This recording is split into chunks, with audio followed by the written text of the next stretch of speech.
Rebirth of protector of नागमणि।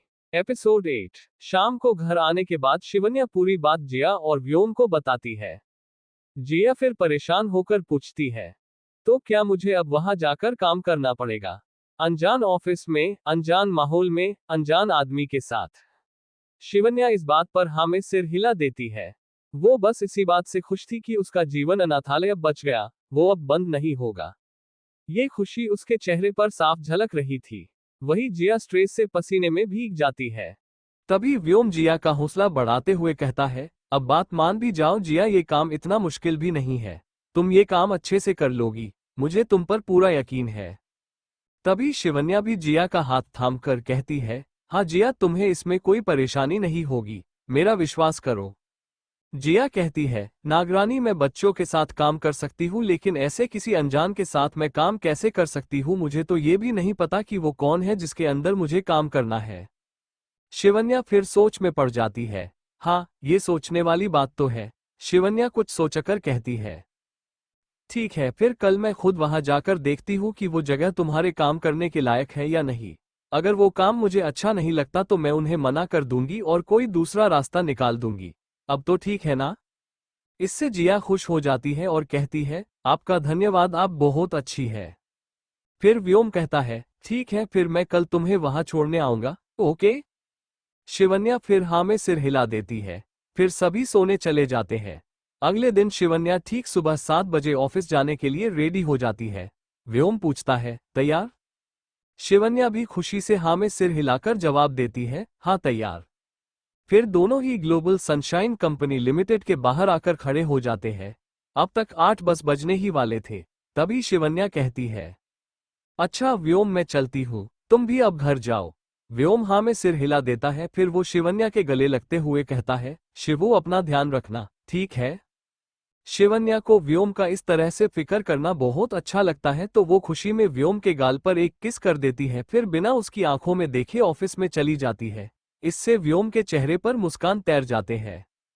वहीं जब ऋत्विक अपने केबिन की विंडो से शिवन्या को व्योम को किस करते हुए देखता है तो वो गुस्से में अपना हाथ दीवार कर मार देता है। वो गुस्से में चिल्लाता है, व्योम। फिर जब वो शिवन्या और व्योम को अलग होते हुए देखता है तब कहीं जाकर उसे शांति मिलती है। वही व्योम के दिमाग में अपने पापा का संदेश आता है। व्योम, कहाँ हो? जल्दी से नागमहल आ जाओ। यहाँ हालात बहुत खराब हो रहे हैं। सब तुम्हारे बारे में पूछ रहे हैं। नागलोक को मजाक बनाकर रख दिया है तुमने और तुम्हारी उस शिवन्या ने। नागलोक में ना नागराज है, ना नागरानी और ना ही नागमणि। पता नहीं क्या होगा इस नागलोक का। तुम जल्दी से नागलोक आ जाओ, वरना मुझसे बुरा कोई भी नहीं होगा।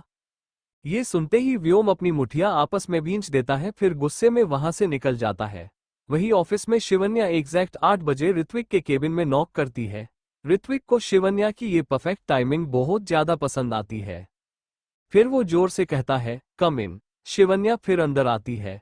आज शिवन्या ने ऑफिस के हिसाब से ही ड्रेस अप किया था। उसने अपने बाल एक रबर बैंड में बांध रखे थे और व्हाइट शर्ट ब्लैक पेंट पहना हुआ था। उसने भी वो बहुत हॉट लगती है। देखा जाए तो इस ड्रेस अप में उसका फिगर निखर के बाहर आ रहा था। ऋत्विक तो एक नजर देखकर मानो देखता ही रह गया। शिवन्या पूरे जोश के साथ कहती है, गुड मॉर्निंग सर। ऋत्विक फिर अपने सेंस में वापस आता है और वो भी गुड मॉर्निंग कहता है। फिर वो उसे जॉब ऑफर लेटर पकड़ाते हुए कहता है, miss Shivanya, welcome to the Global Sunshine Company Limited. I hope you will doing well. Shivanya खुशी से कहती है, thank you so much sir, I will do my best. Ritvik फिर केतन को केबिन में बुलाता है और उससे कहता है, केतन, मिस शिवन्या को उनका केबिन दिखा दो। केतन हाँ में सिर हिला देता है। फिर वो और शिवन्या दोनों ही ऋत्विक के ठीक बाजू वाले केबिन में चले जाते हैं। शिवन्या ये देखकर चौंक जाती है। वो पूछती है, मिस्टर केतन, क्या सच में मुझे यही काम करना है? केतन बोला, यस मिस शिवन्या, आइए मैं आपको आपका काम समझा देता हूँ।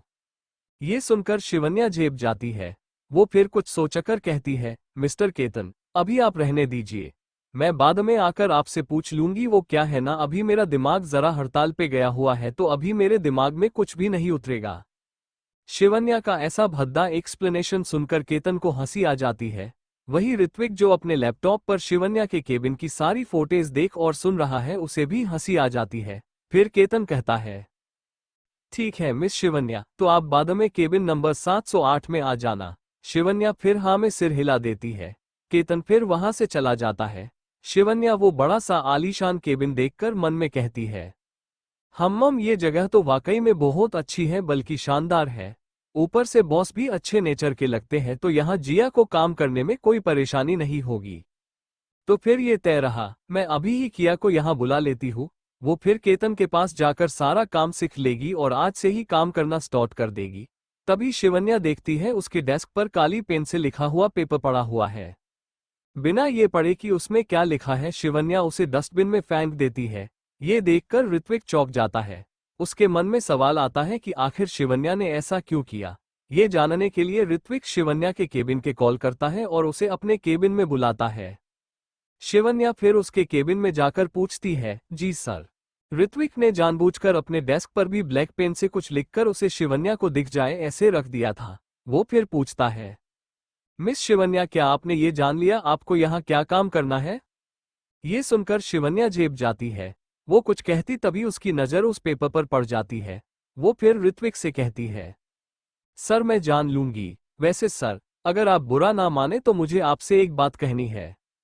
ऋत्विक जो यही सुनने के लिए तड़प रहा था वो पूछता है, हाँ बोलो ना, क्या बात है? शिवन्या फिर कहती है, हमें लिखते समय ब्लैक पेन का यूज नहीं करना चाहिए, इससे हमें बस बैड लक मिलता है, यानी हमारे साथ कुछ बुरा होता है। हम शिवन्या का ये बचकाना जवाब सुनकर ऋत्विक सरप्राइज होकर हंसने लगता है। वो पूछता है, वॉट बैड लक? क्या तुम इन सब चीजों में इतना बिलीव करती हो? शिवन्या कहती है, सर प्लीज, ये मजाक का मुद्दा नहीं है। सबका अपना गुड लक होता है और बैड लक भी। हमें बस उन्हें पहचानना होता है और वो मेथड अप्लाई करना होता है। ये सब सच है। शिवन्या को इतना सीरियस होता देखकर ऋत्विक फिर उस पर हंसना बंद कर देता है। वो फिर कुछ सोचकर पूछता है, तो मिस शिवन्या, क्या रक्षा सूत्र, रक्षा कवच टाइप्स चीजें भी होती है इस दुनिया में? शिवन्या झट से कहती है, हाँ बिल्कुल ये सब होता है। इन्हें पहनने से आप पर कभी कोई खतरा नहीं आता, और अगर आता है तो वो टल जाता है। ऋत्विक फिर पूछता है, तो मिस शिवन्या, तुम्हारे कहने का मतलब ये है कि अगर कोई मरने वाला इंसान अगर कोई गुड लक वाली चीज पहने तो वो बच जाता है, वो कभी नहीं मरता? शिवन्या कहती है, नहीं ऐसा भी नहीं है। इस दुनिया में सब शिवजी की इच्छा से ही होता है। अगर वो चाहे तो किसी को भी मौत के मुंह से बाहर निकाल सकते हैं और मरने वाले की जान भी कैसे भी करके ले ही लेते हैं। इस दुनिया में शिवजी सबसे ऊपर है, उनके बाद ही ये रक्षा कवच काम करता है। फिर ऋत्विक मुस्कुराते हुए कहता है, वेल मिस शिवन्या, आप बिल्कुल मेरी माँ की तरह ही बातें कर रही है। बट मुझे इन सब बातों में कोई विश्वास नहीं है। पर अगर आप इन बातों में इतना ही यकीन रखती है तो मेरे पास कुछ है जो आपके काम का है। ये सुनकर शिवन्या चौंक जाती है। वो हैरानी से पूछती है, क्या? ऋत्विक फिर अपनी सीट से खड़ा होता है और शिवन्या के ठीक सामने आकर खड़ा हो जाता है। शिवन्या ऋत्विक को इतने पास देखकर थोड़ा झेप जाती है। वो कुछ कहती तभी वो देखती है कि ऋत्विक अपने दोनों हाथ ऊपर करके अपनी गर्दन के पास ला रहा है। शिवन्या इससे और भी ज्यादा उत्सुक हो जाती है ये जानने के लिए कि ऐसा क्या है ऋत्विक के पास जो उसके काम का है। फिर वो देखती है कि ऋत्विक अपने गले से एक लॉकेट उतार रहा है। उस अजीब से लेकिन खास लॉकेट में भगवान सूर्य नारायण अपने रथ पे सवार दिखाई देते हैं। वो पूरा चांदी का बना हुआ अलग ही तरह का लॉकेट है। उसे देखते ही शिवन्या मानो उसमें खो जाती है। वो कुछ समझती इससे पहले ही ऋत्विक बिना उससे पूछे वो लॉकेट शिवन्या के गले में डाल देता है। ऐसा होते ही मानो शिवन्या की आंखों में तेज रोशनी चली जाती है और इससे वो अपनी आंखें खोल ही नहीं पाती। तभी उसे ऋत्विक की आवाज सुनाई देती है, मिस शिवन्या, जैसा कि मैंने पहले कहा था, मैं इन सब चीजों में बिलीव नहीं करता, तो मैं इसे बस अपनी माँ की खुशी के लिए ही पहनता हूँ। क्योंकि तुम्हें इन सब चीजों में इतना बिलीव है तो इसे तुम अपने पास ही रखो। देखा जाए तो ये एकदम यूजलेस है। इनफैक्ट मुझे तो आज तक समझ में ही नहीं आया कि ऐसी चीजों से क्या फायदा होता है। मेरे लिए ये बस फिजूल है, तो इसे अब तुम ही रखो, ओके? शिवन्या कुछ भी नहीं कहती, बस चुपचाप वही खड़ी रहती है। इसके शरीर में मानो बिजली दौड़ रही है। वो अपने दिमाग के पुर्जे पुर्जे को महसूस कर पाती है जो कि उसने आज तक कभी महसूस नहीं किया। इसके कानों में एक धुन सी बजने लगती है को बस लगातार बजती ही रहती है, ओम ओम ओम ओम। शिवन्या को ये समझ नहीं आता कि ये उसके साथ क्यों हो रहा है, लेकिन वो इतना समझ जाती है कि ये लॉकेट बहुत खास है तो वो इसे अपने पास ही हाई रखने का तय करती है। वो फिर धीरे धीरे अपनी आंखें खोलती है। वो फिर कहती है, थैंक यू सर, अब मैं चलती हूँ। ये सुनकर ऋतिक थोड़ा निराश हो जाता है पर खुद को कंट्रोल करके कहता है, फाइन।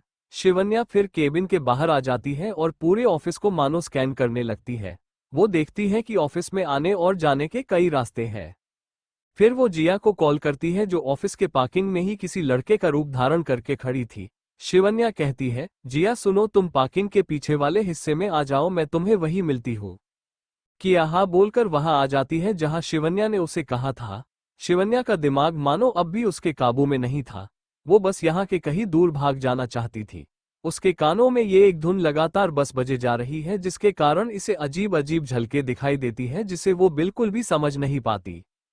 जिया भी ये बात अच्छी तरह समझ जाती है कि शिवन्या को कुछ तो हो रहा है। वो पूछती है, नागरानी क्या हुआ आपको? चलिए मैं आपको अभी नागराज के पास ले चलती हूँ। शिवन्या कहती है, अरे नहीं, तुम ऑफिस जाओ, मैं खुद से घर चली जाऊंगी। जिया ये सुनकर परेशान हो जाती है। वो आगे कुछ कहती तभी शिवन्या आगे कहती है, अच्छा सुनो, तुम केबिन नंबर 708 में जाना। वहां तुम्हें मिस्टर केतन मिलेंगे, वो तुम्हें सारा काम समझा देंगे। जिया पूछती है, हाँ लेकिन आपका क्या? शिवन्या कहती है, अरे तुम बेकार में परेशान हो रही हो। मेरे सिर में बस थोड़ा दर्द है और कुछ भी नहीं। तो तुम मेरी टेंशन मत लो और जाओ। मैं भी सीधे घर चली जाती हूँ। ओके? ये जानकर कि शिवन्या अपने पूरे होश में है और सही सलामत है, जिया राहत की सांस लेती है। फिर वो कहती है, ठीक है नागरानी जी, फिर हम शाम को मिलते हैं। इतना बोलकर जिया शिवन्या का रूप धारण करके ऑफिस में केबिन नंबर 708 में केतन के पास चल जाती है। वही शिवन्या वो लॉकेट कसके अपने हाथों में पकड़ लेती है। फिर लंबी लंबी सांसें लेने लगती है। कुछ देर ऐसे ही करके बाद भी उसे वो धुन सुनाई देती रहती है। साथ में एक अजीब सी ऊर्जा भी महसूस होती है, पर इस बार शिवन्या में उन्हें सहन करने की ताकत पहले ज्यादा बढ़ जाती है। अब वो उन्हें अच्छे से संभाल पा रही थी। ये जानने के लिए कि उसके साथ ये सब क्या हो रहा है, शिवन्या व्योम से मिलने जल्दी से घर के लिए निकल जाती है। वही केबिन नंबर 708 में केतन से सारे काम जान लेने के बाद जिया अपने केबिन में आती है जो उसे केतन ने बताया था। वो जब अपने केबिन में आकर बैठती है और अपने आजू बाजू देखती है तो दीवार के उस पार ऋत्विक को बैठे देखकर उसके होश उड़ जाते हैं। वो खुद से हो बोलती है, हे शिवजी, मेरे साथ इतना बड़ा अनर्थ मत करो। प्लीज शिवजी, ये मेरा बॉस नहीं होना चाहिए, बिल्कुल भी नहीं। तभी ऋत्विक कुछ सोचकर जिया के केबिन के कॉल करता है। जिया फिर अपने डेस्क पर पड़े लेन लाइन को बजते हुए देखती है। ये देखकर वो शॉक रह जाती है। फिर हिम्मत करके वो फोन उठाकर कहती है, हेलो। तभी ऋत्विक कहता है, अभी मेरे केबिन में आओ। जिया के कानों में जब ऋत्विक की मीठी आवाज आती है मानो वो किसी दूसरी ही दुनिया में पहुंच जाती है। फिर उसे वापस से फोन कट हो जाने की आवाज आती है। इससे जिया वापस रियलिटी में आ जाती है। फिर वो ऊपर देखकर पूछती है, क्यों शिवजी, क्यों? इतनी बड़ी दुनिया में मुझे काम करने के लिए यही भेजना था। यहाँ भेजा तो भेजा, इस ऋत्विक का ही असिस्टेंट बनाना था। ये बहुत गलत बात है। फिर वो मायूसी से उसके पास चली जाती है। अब हम ये देख पाते हैं कि एक तरफ गुरुमाँ चंडिका अपने सारी तैयारी करके बैठे हुए हैं। वो नक्षत्र देखकर कहती है, हाँ हाँ हाँ हाँ हाँ, आ गई को स्थिति जो हमारे लिए बहुत खास है। आज रात उस नागिन की जिंदगी की आखिरी रात होगी। हाँ हाँ हाँ हाँ हाँ। वहीं दूसरी तरफ मधुमक्खियों की रानी यानी कांचना अपनी पूरी सेना लेकर इंसानी दुनिया में आ जाती है। साथ में शेषा भी अपने बच्चों और कुछ नागों की टुकड़ी के साथ शिवन्या पर आज रात हल्ला बोलने के लिए तैयार है। अब ये देखना मजेदार होगा कि कौन किस पर भारी पड़ेगा। कुछ देर के बाद शिवन्या घर पहुंच जाती है। घर जाकर वो अपने पूरे घर को देखती है पर उसे व्योम कहीं नहीं दिखता। तो वो अपनी माँ के पास चली जाती है और उनसे पूछती है, माँ, ये व्योम कहाँ है? आपने उसे कहीं बाहर भेजा है क्या? माँ ने कहा, नहीं बेटा, उसे कुछ जरूरी काम था तो वो चला गया। उसने कहा कि वो अपने मम्मी पापा के पास जा रहा है तुम दोनों की बात करने के लिए। वो बहुत जल्द अपने परिवार को लेकर यहाँ आएगा। ये सुनकर शिवन्या थोड़ी निराश हो जाती है। व्योम का सीधा मतलब साफ था कि वो नागलोक जा रहा है अपने माँ पापा से मिलने और उन्हें मनाने, जो कि नामुमकिन है। शिवन्या फिर अपने रूम में आ जाती है और उस लॉकेट को वापस से ध्यान से देखने लगती है। वो लॉकेट अभी भी काम कर रहा था, उसमें से अजीब सी चमक भी आ रही थी। शिवन्या फिर उसे अच्छे से छूती है, घिसती है, फिर उसे ध्यान से देखती है।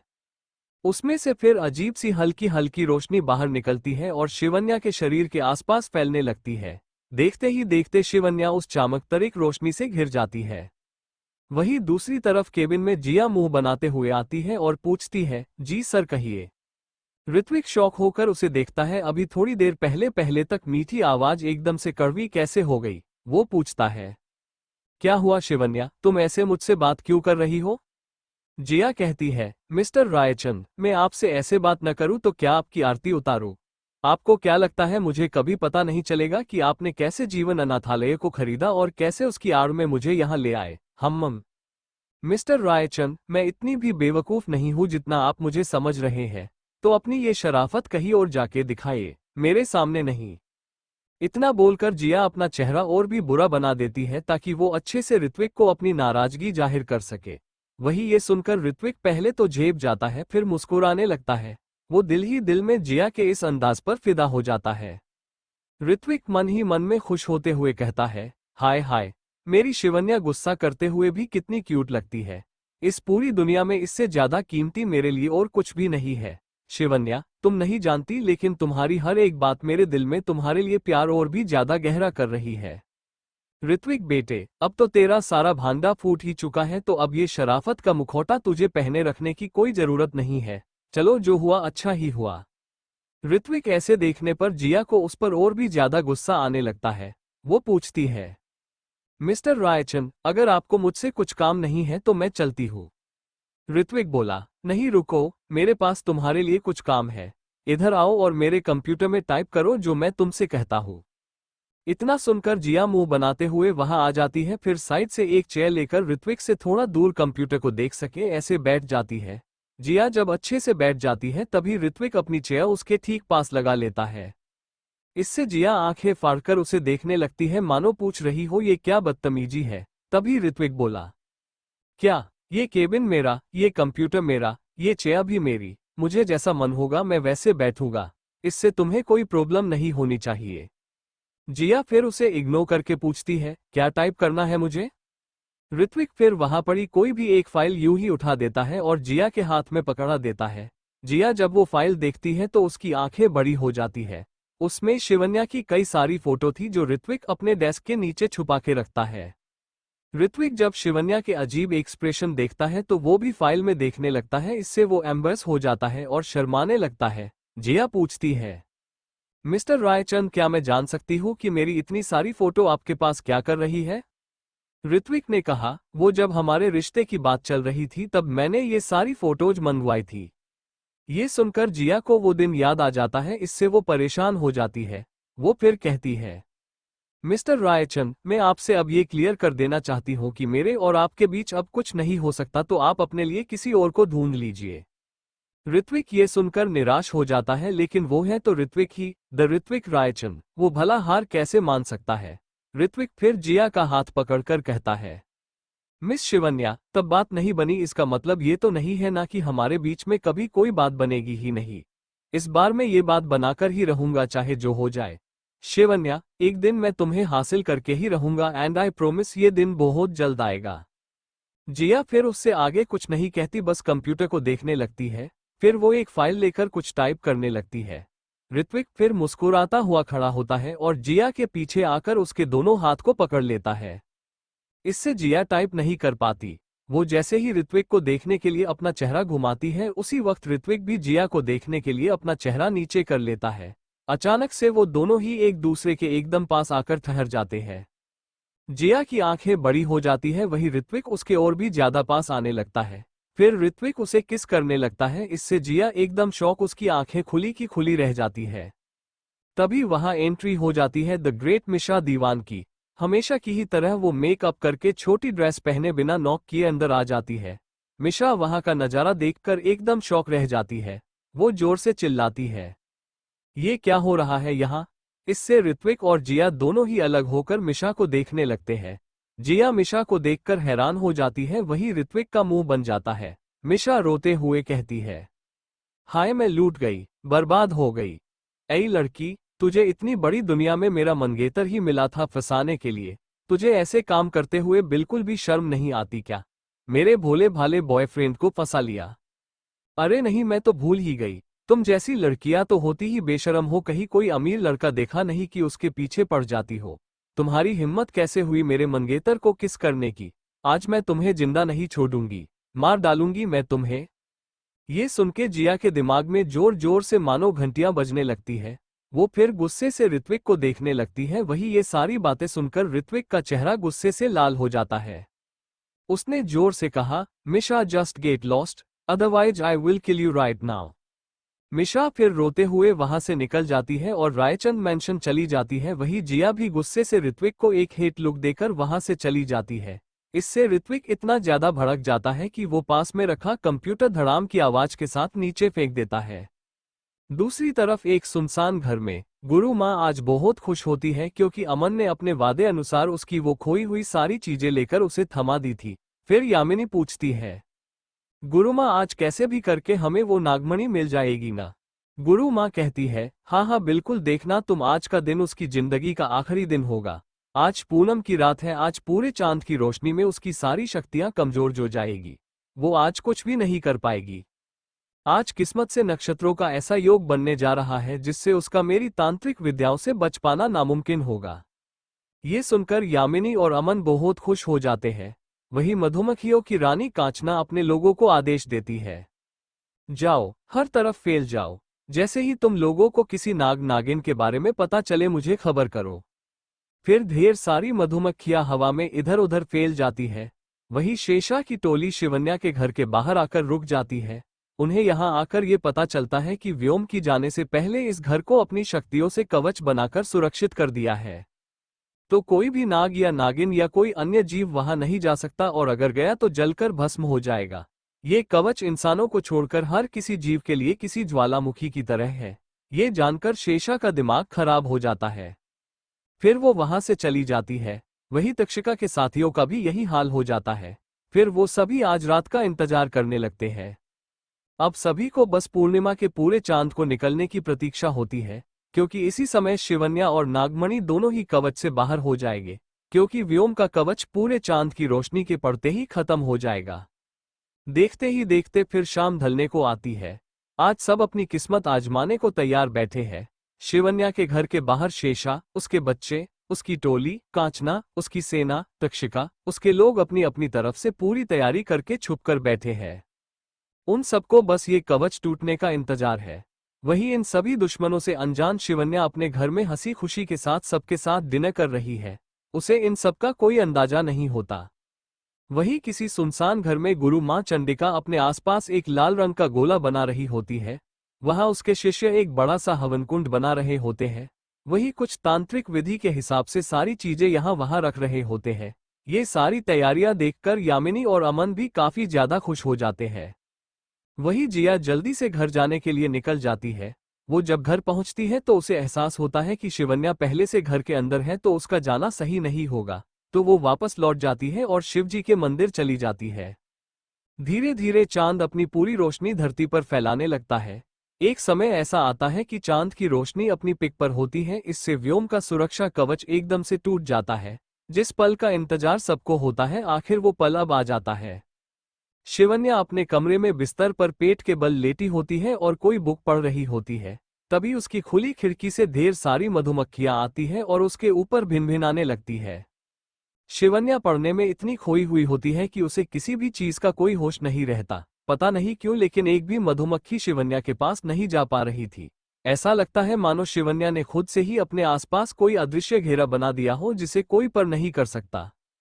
तभी तक्षिका और शेषा दोनों ही अपने नागिन रूप में वहां आती है। जब वो दोनों एक दूसरे को देखती है तो वो हैरान हो जाती है। दोनों के मन में एक ही सवाल होता है, आखिर ये है कौन? खिड़की के सहारे एक के बाद एक कई सारे नाग वहां आ जाते हैं और आपस में मिल जाते हैं। इससे ये बता पाना मुश्किल हो जाता है कि दोस्त कौन है और दुश्मन कौन। फिलहाल सबका मकसद एक होता है, तो वो आपस में लड़ने का विचार बाजू पर रख देते हैं। एकदम से शांत कमरे में हिस्स की आवाजें आना शुरू हो जाती है। इससे शिवन्या चौंक जाती है, फिर अपने पीछे देखती है। वो जब अपने कमरे में एक साथ इतने सारे सांपों को देखती है तो वो डर जाती है और बिस्तर के पीछे खिसक जाती है। वो सब के सब सच में बहुत ज्यादा डरावने लग रहे थे। शिवन्या पहले सोचा कि वो मम्मी पापा को आवाज लगाए, फिर उसे ख्याल आया कि इससे वो लोग भी खतरे में पड़ जाएंगे, तो वो अपनी आवाज अपने गले में ही दबा देती है। फिर चांद की पूरी चमक शिवन्या के ऊपर आती है। इससे उसका सिर सफेद रोशनी से चमकने लगता है। ये होने से सबका शक यकीन में बदल जाता है कि हाँ, नागमणि यही है और इसी के पास है। तक्षिका फिर देर नहीं करती और शिवन्या पर अपना जहर बरसाने लगती है। इससे शिवन्या के शरीर में तेज जलन होती है। वो जोर से चिंखने ही वाली थी, तभी वो जोर से अपना मुंह हाथ से बंद कर देती है। शिवन्या फिर देखती है वो ढेर सारे सांप अब उसकी तरफ बढ़ रहे हैं, तो वो कंबल से उन्हें डराने की कोशिश करती है, जो कि बेकार होती है। देखते ही देखते वो सारे सांप फिर शिवन्या के ऊपर आ जाते हैं। इससे शिवन्या इतना ज्यादा डर जाती है कि वो जल्दी से कंबल वहीं फेंक देती है और कुछ नाक के ऊपर पैर रखकर दरवाजे की तरफ जाने लगती है। वो जब जमीन पर पैर रखती है तब भी उसके पैर कुछ नाक के ऊपर आ जाते हैं। शिवन्या के पैर लगते ही मानो वो सारे नाग भगवान को प्यारे हो गए। वो फिर हिलना डुलना बंद कर देते हैं। ये देखकर सभी हैरान हो जाते हैं। इससे पहले कि वो सब पीछा करते हुए शिवन्या के पास पहुंचे, शिवन्या जल्दी से दरवाजा बाहर से बंद कर देती है। शिवन्या फिर लंबी सांस लेती है। जब वो वहां से जाने लगती है तो पता नहीं कैसे ढेर सारी मधुमक्खियां उसके ऊपर मंडराने लगती है। ये नज़ारा किसी भी इंसान को डराने के लिए काफी होता है, तो इससे शिवन्या भी बहुत ज्यादा डर जाती है। फिर वो नीचे झुककर घर से बाहर जाने लगती है। उसे हर समय बस व्योम की कही हुई सारी बातें याद आने लगती है। व्योम ने शिवन्या को समझाते हुए कहा था, शिवन्या, तुम्हारी शक्तियां अब बहुत तेजी से जागृत हो रही है। तुम जितने भी दिन और यहाँ रहोगी, कई लोगों को तुम्हारे यहाँ होने का पता चल जाएगा और वो एक दिन तुम्हें मार देंगे। तुम्हारी शक्तियां तुम्हें तो एक बार के लिए बचा भी सकती है, पर तुम्हारे परिवार को नहीं। तुम्हारी वजह से किसी दिन तुम्हारे पापा, माँ, नितिन सबको अपनी जान से हाथ धोना पड़ सकता है।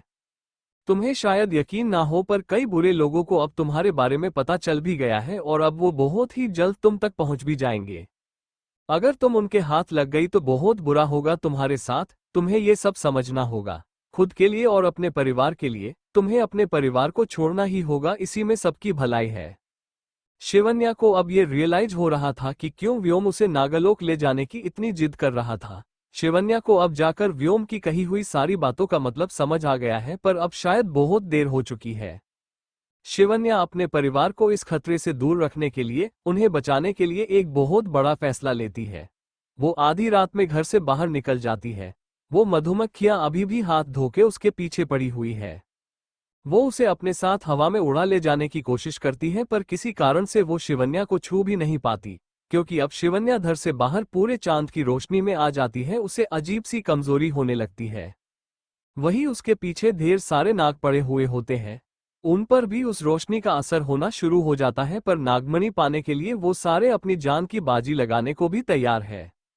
वहीं दूसरी तरफ नक्षत्रों का योग भी शुरू हो जाता है। गुरु मां चंडिका अपनी तांत्रिक विधियां करना शुरू कर देती है। वो अपने सामने रखा बड़ा सा हवन कुंड जलाती है और कुछ मंत्र फूंकना शुरू कर देती है। उसके मंत्र जैसे ही पूरे होते, वो और उसके शिष्य हवन कुंड की आग में सिंदूर डाल देते। वही यामिनी और अमन बार बार घड़ी को देख रहे होते हैं। उन्हें इन सारी विधि से कोई मतलब ही नहीं है। उन्हें तो बस ये देखना है कि वो नागिन यहाँ आती है या नहीं। वही शिवन्या तेज कदमों से अपने सिर को झुकाए अंधेरी गलियों में आगे दौड़ती जाती है। वो मन ही मन में ये दोहराए जा रहे हैं, व्योम कहाँ हो तुम, प्लीज मुझे बचा लो।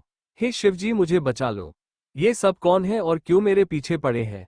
हे शिवजी, इन सबसे मेरा पीछा छुड़ाओ। ओम नमः शिवाय, ओम नमः शिवाय। वही तक्षिका और शेषा दोनों को ही उस मधुमक्खियों की रानी यानी माहिष्मतिगा की महारानी कांचना के बारे में पता चल जाता है, तो वो अपनी रफ्तार और भी तेज कर देती है। वो किसी भी हाल में हाथ में आया हुआ इतना अच्छा मौका जाने नहीं देना चाहती। इसलिए बहुत सदियों के बाद अपने अपने स्वार्थ के खातिर तक्षक वंश और शेषनाग वंश मिलकर लड़ने का तय करते हैं। वो दोनों एक साथ उन मधुमक्खियों पर टूट पड़ती है। वही चांद की पूरी रोशनी में शिवन्या का वो लॉकेट अचानक से चमकने लगता है। उसमें से तेज प्रकाश बाहर आना शुरू हो जाता है, जिसके बारे में किसी को भी कोई आइडिया नहीं होता। शिवन्या अपने घर से दूर सड़क पर भाग रही थी। वहां कई सारी गाड़ियां और लोग अपने अपने रास्ते पर अपना सफर तय कर रहे थे। शिवन्या फिर उन भीड़ में खो जाती है। इसके पीछे जो मधुमक्खियां हवा में उड़ रही थी, वो इतने सारे इंसानों को देखकर हवा में बिखर जाती है। वही वो सारे नाग नागिन जो शिवन्या के पीछे पड़े हुए होते हैं, वो भी इंसानी रूप लेकर भीड़ में मिल जाते हैं। दूसरी तरफ गुरु मां चंडिका की विधि जोरों शोरों से आगे बढ़ती है। काफी समय बीत जाने के बाद अंत में वो कुछ मंत्र फूंकने लगती है और वो हवन कुंड की ज्वाला और ऊपर उठ जाती है। ये देखकर यामिनी और अमन की उत्सुकता बढ़ने लगती है। तभी गुरु माँ चंडिका कहती है, तो अब शुरू होता है मौत का खेल, हा हा हा। शिवन्या सबके आगे जाकर एक क्लब में चली जाती है, उसके पीछे पीछे बाकी के सब भी वही आ जाते हैं। उस क्लब का थीम बहुत डार्क होता है, इसलिए वहां कोई आम इंसान ठीक ठाक रोशनी ही देख सकता है, वही नाग नागिन अंधेरे में भी सब कुछ अच्छे से देख पा रहे होते हैं। शिवन्या आगे बढ़ते बढ़ते रुक जाती है क्योंकि सामने एक बड़ी दीवार थी, यानी यहाँ से रास्ता खत्म। उसे लगा था यहाँ कोई तो दरवाजा मिल ही जाएगा, लेकिन वहां कोई दरवाजा था ही नहीं। जब वो पलटकर जाने वाली होती है तभी वहां कई सारे आदमी आ जाते हैं। उनकी कदकाठी से शिवन्या समझ जाती है कि ये सब नागमानव है। तभी खिड़की से पूरे चांद की रोशनी पड़ती है और शिवन्या के आसपास एक चमकीला घेरा बन जाता है। इसे देखकर पहले तो सब हैरान हो जाते हैं, फिर वो शिवन्या पर हमला कर देते हैं। वहां कई सारे ताकतवर नागमानव होते हैं जो शिवन्या को सिर से लेकर पैरों तक अपनी पूंछ में जकड़ लेते हैं। उनके ऐसा करते ही उन्हें बहुत तेज झटके लगते हैं, जिसे वो बहुत मुश्किल से झेलते हैं, लेकिन वो शिवन्या को छोड़ते नहीं। तभी उन सबको बहुत तेज जलन होना शुरू हो जाती है। ऐसा लगता है मानो वो जलती ज्वाला में फंस गए हो। वहां आसपास जितने भी नागनागिन होते हैं उन सभी को कोई अनजानी चीज मानो के खींचने लगती है, इनमें खुद शिवन्या भी शामिल होती है। वो सभी फिर एक डायरेक्शन में जबरदस्ती आगे चलते जाते हैं। विश पूछता है, माँ ये सब क्या हो रहा है? हम बिना हमारी मर्जी के कहाँ जा रहे हैं? शेषा नफरत से बोली, अरे ये इंसानी दुनिया होती ही मनहूस है। यहाँ हमारी शक्तियाँ जरूरत के वक्त ही काम नहीं आती। पक्का कोई सपेरा या कोई तांत्रिक हम पर कोई विद्या आजमा रहा है। वैशाली डरते हुए बोली, माँ हमें बचाओ, मैं इतनी जल्दी मरना नहीं चाहती, मेरी तो अभी तक शादी भी नहीं हुई है। तभी कालाक्ष बोला, बेवकूफ लड़की, यहाँ हमारे जीने के लाले हैं और तुझे अपनी शादी की पड़ी है। माँ कुछ करो, हमें बचाओ। शेषा बोली, बेटे हम इसमें कुछ नहीं कर सकते। अगर यहाँ नागरानी निहारिका होती तो वो पक्का हमें बचा सकती थी, लेकिन अब हमारा बचना मुश्किल है। हमें यहाँ आना ही नहीं चाहिए था। जब वो सभी जा रहे होते हैं तो उनके शरीर का रंग बदलते रहता है। बहुत लोग तो अपने असली रूप में भी आ जाते हैं। वो लोगों की भीड़ में किसी तरह से खुद को बचाकर आगे खींचते जाते हैं। वही भागदौड़ भरी मुंबई की सड़कें हमेशा की ही तरह व्यस्त रहती हैं। ऊपर से शिवन्या की शक्तियों की वजह से वो जहां जहां से गुजरते वहां की बिजली कुछ सेकंड या मिनट के लिए चली जाती और उनके जाते ही वापस आ जाती। इसलिए कोई भी उनके रूप को देख नहीं पाता। उनके ऊपर उड़ते उड़ते बहुत सारी मधुमक्खियां आ जाती है। वहां साथ में मधुमल और कांचना भी आ जाते हैं, लेकिन इतने सारे नागनागिनों को देखकर उनके तोते उड़ जाते हैं। कांचना पूछती है, मधुमल इन सब में नागरानी कौन है और नागमणि किसके पास है? मधुमल ध्यान से सबको देखता है, फिर उलझन से बोलता है, ये नहीं, ये अरे नहीं, ये मुझे नहीं पता। यहाँ तो सभी एक जैसे ही लग रहे हैं। अब हम किसको पकड़े? कांचना गुस्से से कहती है, जो भी हो, आज से सब बहुत कमजोर हैं, कुछ भी करके इनमें से नागरानी को ढूंढो। आज हमें कैसे भी करके नागमणि लेकर ही रहनी है। दोबारा हमें ये मौका कभी नहीं मिलेगा। वो सारी मधुमक्खियां फिर एक एक को काटने लगती है। इससे उन नागनागिनों की तकलीफ और भी ज्यादा बढ़ जाती है। वहां शेषा और तक्षिका की टोली के साथ साथ दूसरे कई सारे निर्दोष नागनागिन भी खींचे चले आते हैं। देखते ही देखते सभी एक सुमसाम इलाके की तरफ बढ़ने लगते हैं। वहां एक बड़े खुले इलाके में एक पुराना घर होता है जहां चंडिका तंत्र साधना कर रही होती है। दरअसल ये पूरा प्लॉट रायचंद फैमिली का है, तो यहाँ आसपास कोई दूसरा घर नहीं होता है। देखते ही देखते सभी लोग उस घर के अंदर खींचे चले आते हैं। अब तक सभी अपने असली रूप में आ चुके होते हैं, तो उनको पहचानना बहुत मुश्किल हो जाता है। जब यामिनी और अमन दूर से ढेर सारे काले बड़े भद्दे सांपों को अपनी तरफ आते हुए देखते हैं तो वो बुरी तरह डर जाते हैं। वो तुरंत ही वहां से दूसरी मंजिल पर कमरे में जाकर खुद को बंद कर लेते हैं, फिर खिड़की खोलकर देखने लगते हैं। यामिनी खुश होते हुए बोली, आली रे आली, नागमणि आली। अमन भी खुश होकर बोला, हाँ यामिनी, आज हमें नागमणि मिल जाएगी। अब हमें अमीर होने से कोई रोक नहीं सकता, मुबारक हो। शिवन्या यहाँ वहां देखती है, वो आगे पीछे ऊपर नीचे हर तरफ से नागों से गिरी हुई थी। बहुत सारे नाग उससे लिप्त हुए थे, मानो वो उसे बचा रहे हो। शिवन्या को अभी भी कुछ समझ नहीं आता कि ये सब हो क्या रहा है। वही उनमें से एक जिया भी होती है, जिसे नागराज व्योम ने शिवन्या की सुरक्षा की जिम्मेदारी सौंपी होती है। वो अपने साथियों से कहती है, साथियों, आज चाहे अपनी जान की आहुति देनी पड़े, लेकिन हम नागरानी को कुछ भी नहीं होने देंगे। सभी नागरानी के साथ ही रहना। जिया का आदेश पाकर सभी नाग अपनी जीभ निकालकर उसे हाँ में जवाब देते हैं। वहीं बाकी सारे नाग नागिनों की जान हलक में आ जाती है, क्योंकि अब सबको अंदाजा हो जाता है कि अभी थोड़ी देर में यहाँ उन सबकी बलि दी जाएगी। एकदम से वो शांत जगह किसी शमशान की तरह खौफनाक बन जाती है। हर तरफ बस मौत का तांडव मचने लगता है। हवन कुंड की तेज लपटें हवाओं में धुआं फैला रही होती है, इससे कि माहौल और डरावना हो जाता है। कुछ ही देर में वो भयानक खेल शुरू हो जाता है जिसके बारे में गुरु माँ चंडिका बता रही थी। एक एक करके सभी नागनागिन उस हवन कुंड की तरफ खींचे जाने लगते हैं। हर तरफ डर का कोहराम मच जाता है। इसी बीच चंडिका की रावण हंसी पूरे घर में गूंजने लगती है। जब शिवन्या ये सब अपनी आंखों से होता हुआ देखती है तो उसका कलेजा भी मुंह को आ जाता है। उसे समझ नहीं आता कि वो करे तो करे क्या।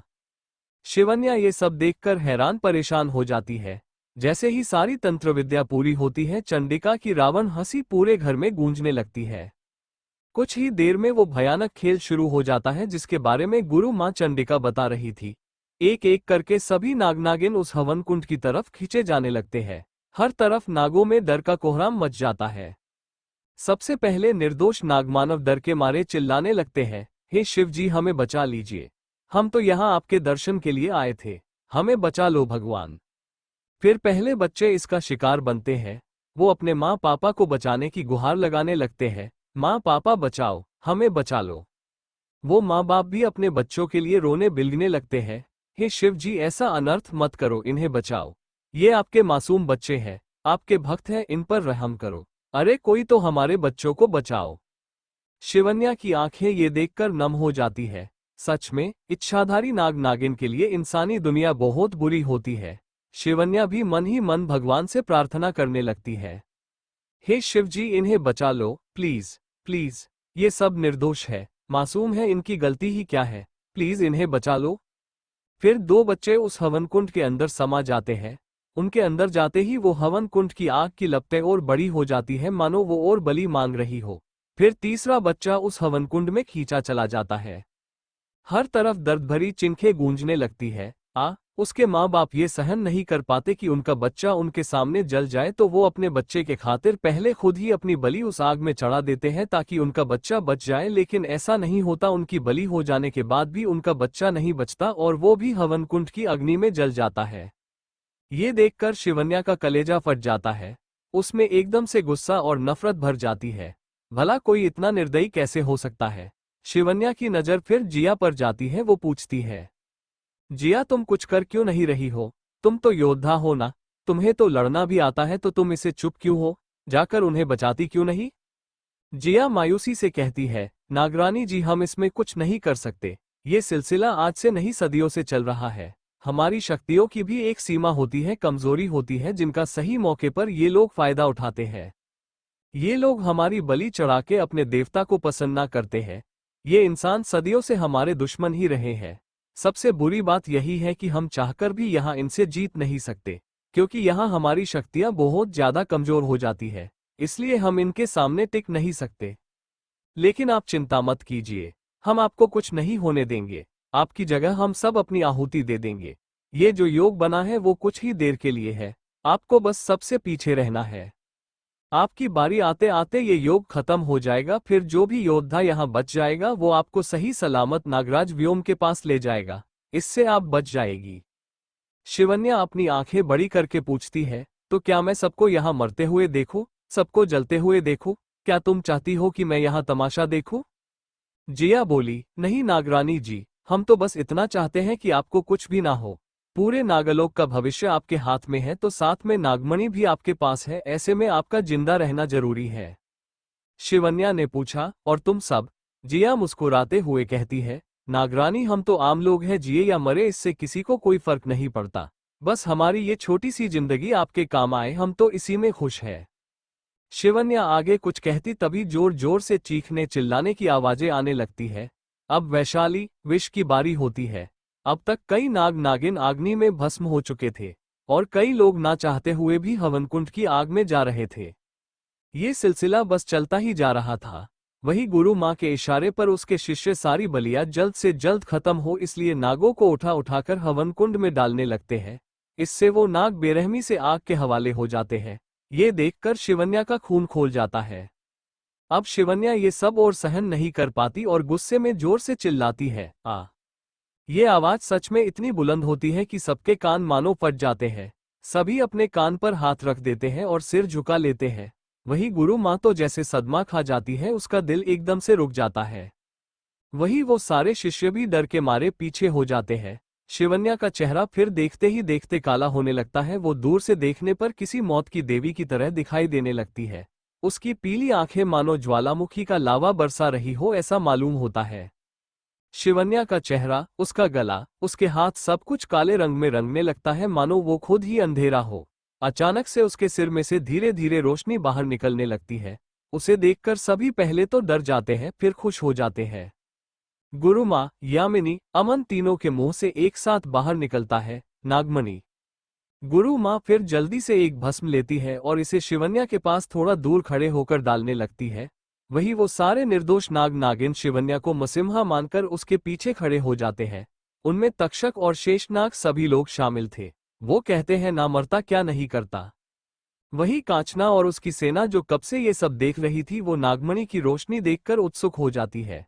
कांचना सबको आदेश देती है, माहिष्मति की सेना जंग के लिए तैयार हो जाओ, आज ये नागमणि हमारी होकर रहेगी।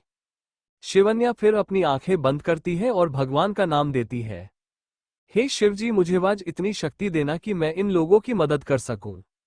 ओम नमः शिवाय, ओम नमः शिवाय, ओम नमः शिवाय। शिवन्या फिर जैसे ही अपनी आंखें खोलती है, वो हवनकुंड देखकर गुस्से में पागल हो जाती है।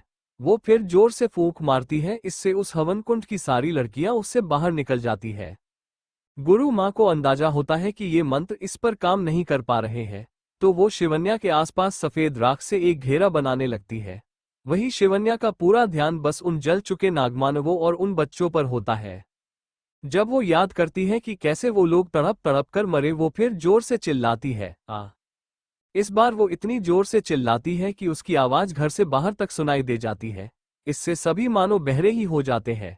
यामिनी चिढ़ते हुए कहती है, ओफो, ये नागिन कितना चिल्लाती है, कोई इस बिद्दी का मुंह बंद करो। शिवन्या की चीख सुनकर सभी अपने कान पकड़ लेते हैं और आप आंखें भी बंद कर देते हैं। वही गुरुमा जो शिवन्या के बिल्कुल पास होती है, वो तो सीधे जमीन पर गिर जाती है और अपने दिल पर हाथ रख देती है। वो अभी जिस उम्र में थी, इतनी जोरदार आवाज ही काफी है उसे मारने के लिए। तभी दो शिष्य आकर उसे पीछे खींच लेते हैं। जब जोर की आवाज के बाद सन्नाटा पसर जाता है, फिर सभी शिवन्या को देखते हैं, जो कि अब इंसान नहीं रही थी। जिस घेरे में अभी शिवन्या खड़ी थी, वहां अब एक काली बड़ी खौफनाक नागिन थी। एक नागिन जिसके शरीर पर बड़े बड़े शेल्स थे, बड़ी बड़ी पीली आंखें, उन आंखों में जान लेने की तलब साफ झलक रही थी। उसका वो बड़ा सा फन जिससे वो किसको भी डंक सकती है। उसकी पूंछ किसी धारदार हथियार की तरह लग रही थी। वही गुरु माँ जो कि उससे थोड़ा दूर थी, शिवन्या उसके पास आकर उसके चेहरे के ठीक सामने खड़ी हो जाती है। अब दोनों के चेहरे एकदम पास आ जाते हैं। उसे देखकर गुरु माँ की सारी हेकड़ी मानो सेकंड की स्पीड से हवा हो जाती है। उसे देखकर तो यामिनी और अमन की हवा भी टाइट हो जाती है। यामिनी अटकते हुए पूछती है, अमन जी, अब क्या होगा? ये शिवन्या क्या करने वाली है गुरु माँ के साथ? अमन तो इतना सदमे में होता है, वो अपने गले से सलाइवा भी नीचे नहीं उतार पाता। शिवन्या फिर अपनी जीभ बाहर निकालती है, जिससे गुरु माँ बस उस जीभ को ही एकटक देखने लगती है, मानो वो कोई मौत की चेतावनी हो। वो दो शिष्य ये देखकर अपनी गुरु को बचाने के लिए अपने हाथ आगे कर देते हैं और शिवन्या की आंखें के सामने हिलाने लगते हैं, जैसे वो किसी पालतू को वहां से भगा रहे हो। इससे शिवन्या उन पर गुस्सा हो जाती है। जाहिर है, जो लोग सपेरे होते हैं या सांपों को पकड़ने वाले होते हैं, उन्हें सांपों से ज्यादा डर नहीं लगता है, तो वो शिष्य भी शिवन्या से डरते नहीं है। पर अफसोस कि उनकी ये गलती उन्हें बहुत भारी पड़ती है। शिवन्या फिर उन शिष्यों की तरफ खड़ी हो जाती है। एक नागिन जो पूंछ के बल खड़ी होती है, उसे देखकर सभी चौंक जाते हैं। शिवन्या फिर उनके सिर को अपनी जीभ से हल्के से टच करती है और वो दो शिष्य तुरंत ही जमीन पर ढेर हो जाते हैं। उनके शरीर पूरे नीले पड़ जाते हैं, अकड़ जाते हैं। उसे देखकर गुरुमा फौरन वहां से उठ खड़ी होती है और भागने लगती है। तभी शिवन्या अपनी पूंछ से उसे पकड़ लेती है। अपनी गुरु को खतरे में देखकर सभी शिष्य उन्हें बचाने आते हैं। ये सब होता देखकर सभी नाग नागिन चौंक जाते हैं, क्योंकि इस समय उनके पास कोई भी शक्ति नहीं होती है। वो ना ही नागरूप में ठीक से आ पाते हैं और ना ही इंसानी रूप में। उन्हें इस समय सिर्फ तेज दर्द का ही एहसास हो रहा था। अमन फिर पूछता है, यामिनी, अगर इस शिवन्या ने गुरु माँ को मार दिया तो? यामिनी बोली, अरे मरती हो तो मरे बुढ़िया, हमें उससे क्या, बस मरने से पहले वो नागमणि हमें दे दे। देखते ही देखते 12 शिष्य शिवन्या को चारों तरफ से घेर लेते हैं। ये देखकर सभी नागमानवों की सांस उखड़ने लगती है। वही शिवन्या का शरीर मानो अपने आप ही बढ़ने लगता है। देखते ही देखते वो सफेद घेरे के बाहर निकल जाती है और जोर से फुकरती है, शिसस। उसके ऐसा करते ही सभी डर के मारे 4 कदम पीछे हो जाते हैं। वही गुरु माँ खुद के बचाव के लिए कुछ मंत्र पढ़ने लगती है। तभी चांद की रोशनी में वो लॉकेट तेज चमकता है जो शिवन्या के सिर के ऊपर होता है और शिवन्या के अंदर मानो नई ऊर्जा भर देता है। इससे शिवन्या चंडिका को और भी ज्यादा कसके पकड़ लेती है। उसे अब अभी किसी का भी डर नहीं होता। ये देखकर सभी शिष्य हिम्मत जुटाकर शिवन्या को खंजर मारने लगते हैं ताकि उसकी पकड़ ढीली हो जाए। इतने में वहां ढेर सारी मधुमक्खियां आ जाती है और शिवन्या को काटने लगती है। वही शेषा और तक्षिका भी शिवन्या पर हमला कर देती है क्योंकि उन्हें भी बस नागमणि से मतलब होता है। देखते ही देखते चारों तरफ से लोग शिवन्या पर टूट पड़ते हैं। Thank you for listening. मुझे उम्मीद है आपको ये स्टोरी पसंद आई होगी।